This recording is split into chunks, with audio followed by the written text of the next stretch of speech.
서현역 흉기 난동 사건 가해자가 신림역 사건을 검색했다는 사실이 알려지면서 모방범죄 의혹이 불거지고 있는데요.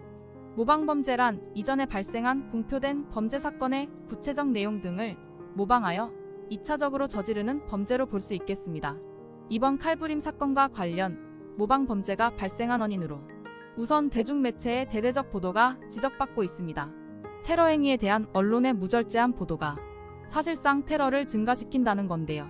실제로 서현역 사건 가해자 최원종은 사건 발생 전 신림역 사건을 검색했고, 신림역 사건 가해자인 조선 또한 지난 6월 발생한 홍콩 쇼핑몰 무차별 살인 사건을 검색한 것으로 드러났습니다.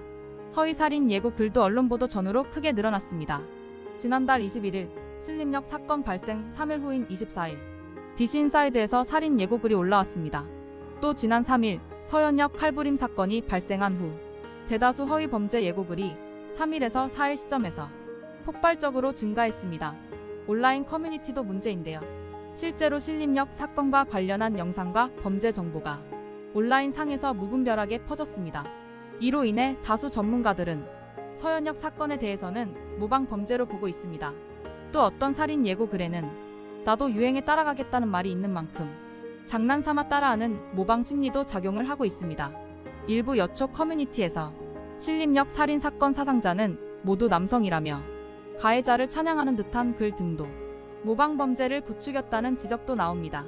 결국 모방 범죄를 막으려면 언론과 커뮤니티가 자정 노력을 기울여야 합니다.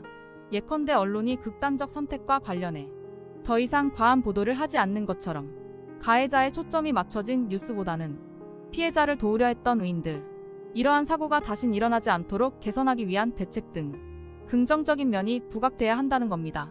커뮤니티의 경우 관련 영상과 범행 정보를 공유하지 말아야 합니다. 또한 어떠한 경우라도 가해자를 옹호해서는 안 될 것입니다. 정부 역시 신속한 검거, 확실한 수사 등을 통해 모방 범죄를 막고 가해자에게 엄벌을 내릴 수 있도록 법 체계를 정비해야 합니다.